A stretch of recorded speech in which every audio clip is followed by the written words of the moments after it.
Well, it's raining and it finally feels a little bit like fall out here. I hope it's nice where you all are, and I hope you all are having a good Sunday. So, what I wanted to do was, I guess, comment, or I guess more properly, steal an idea from Larry Graves, who's better known as the Canadian Stud Muffin. And in case you don't know him, by all means, go over and subscribe to his channel and watch his videos. Larry's a great guy, very funny, very informative, makes a lot of great music videos, also makes quite a few kind of more serious topic videos on things like depression and so forth, and then just some goofy stuff. He's really funny. Makes videos where he's reviewing TV dinners and fast food sandwiches, and that's always a lot of fun to see. But he makes plenty of music videos, and he's got a great series going right now where he takes albums. He's done some albums by Led Zeppelin, the Beatles, Pink Floyd. I think he did London Calling. I could be mistaken there, but he takes the album and he rates his all the songs on the album from his least favorite to his most favorite, and that's fun to watch. Anyway, a few months back, Larry did a list of his favorite psychedelic songs by the Beatles, his top 10, and he ranked in that ranking, he put Revolution number 9. This caused all sorts of hubbub. People stormed to the comment section of his Facebook page and got all up in arms. You know, that's not a song. How can you consider that psychedelic? And some other people thought, well, maybe it is, and they liked it and they agreed with him. That prompted Larry to make his own separate video just addressing the song Revolution number 9, or I guess more properly, as it's listed on the album, Revolution 9. So he likes it and made me think about it, and I would have to say, I guess I come down on the side of liking it. Maybe more correct way to phrase that would be that I've always been fascinated by the thing. I've always found it very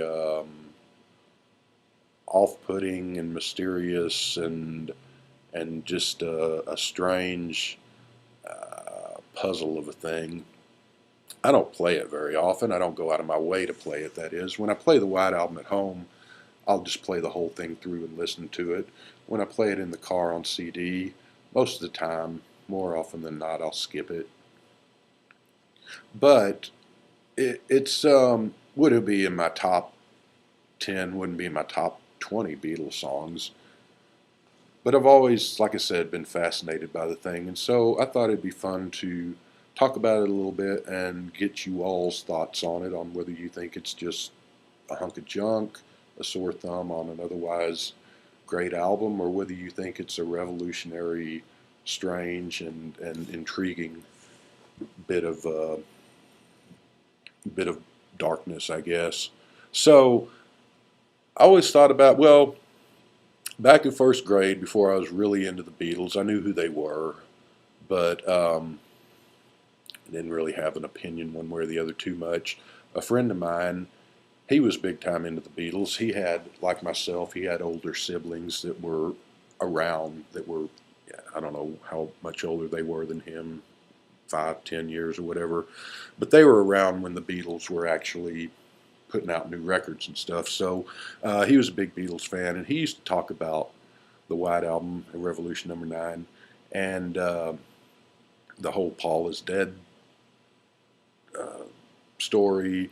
Play it backwards and you hear "Turn Me On, Dead Man, Turn Me On, Dead Man." The whole, it's about a car wreck, and that's plays into the Paul is Dead stuff, which was neat, fascinating stuff back in first grade. And this, I was in first grade, 70, 71, and you know, I mean, I was into Halloween and scary movies, and I liked any sort of spooky stuff like that. So I never heard the song at that point because they didn't play it on the radio.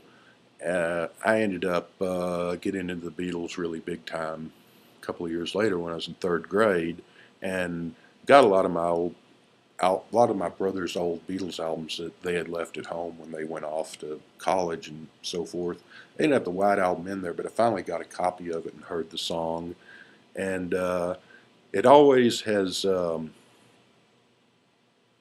I think it would have been really cool to have been around back in '68 and just seen the looks on people's faces, the reaction on kids that ran out and bought the new Beatles album, brought it home and listening to it for the first time. Because I'm thinking Revolution Number Nine, sort of the beginning of Sergeant Pepper, where you've got the orchestra tuning up, and then you go into the song, or the beginning of Taxman, where you've got the countdown, the 1, 2, 3, and somebody coughing, and it goes into the song, and it just would have been kind of priceless, I think, to see kids that were hearing this for the first time and thinking that this is just a bit of studio trickery before they go into the song proper, and sitting there saying, okay, it's been 10 seconds, it's been 20 seconds, it's been a minute. What is this? When does the song start? What is this stuff? And just scratching their heads. So that would have been fun, I think. Um, it I've also got a theory, which I've got absolutely no proof for, just a thought, that Good Night, the last song on the White Album, may well be the least played Beatles song ever, because most people, when they get to Revolution Number Nine, probably just cut the album off or start it again at the beginning and skip over that song, and in turn, Good Night, which kind of a shame. I like that song. Um, and the White Album kind of sticks out in the Beatles catalog to me as different from anything else they ever did, in that the Beatles were by no means this chirpy, sunshine and lollipop, feel good, happy, upbeat pop band. Even in their early days, Lennon and Harrison were always pretty cynical and smartass. And even early on, you had I'm a Loser and Don't Bother Me and Happy Just to Dance with You. They were a positive band in a good way, not in a like top 40 crap, walking on sunshine way for most of their career, but they're also a very realistic band. But the White Album is pretty dour and pretty. There's not much hope or upbeat or feel good to it. It's one of the greatest albums ever made. Don't get me wrong, but it lacks the upbeat nature of the rest of the Beatles catalog. Even really Let It Be in Abbey Road are more upbeat. Uh, and part of that was probably because of tensions within the group and things going on. 1968, of course, was a very revolutionary and reactionary and crazy year.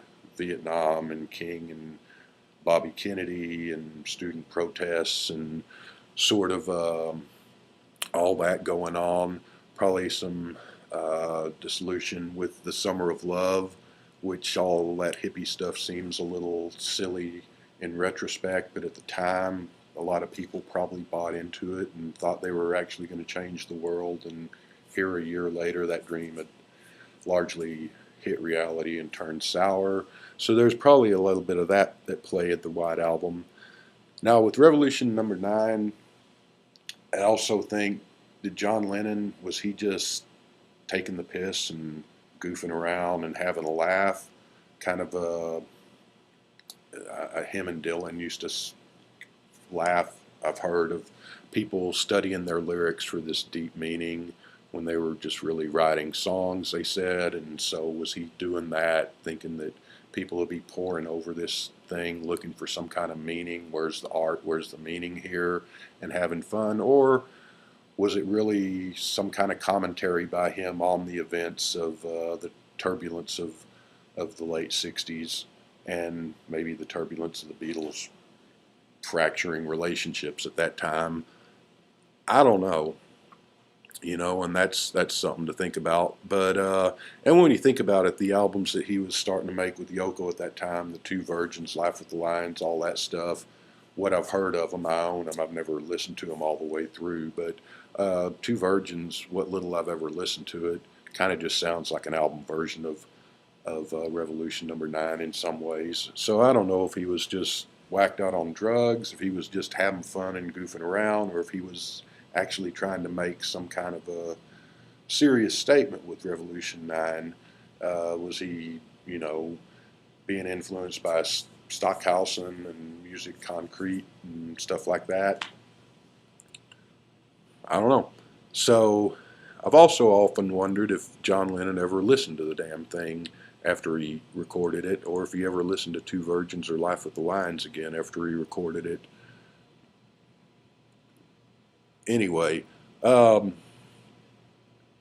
the thing about the song, and I'm biased here because the Beatles are my favorite band, but even though it's not music per se, or what is art, so who knows if it is or not, it sort of has a flow to it, to my ears anyway, when I do listen to it, as opposed to if I had gone around and taken 20 tape recorders and just taped random stuff and then fed all those tapes into one tape to make a sound collage.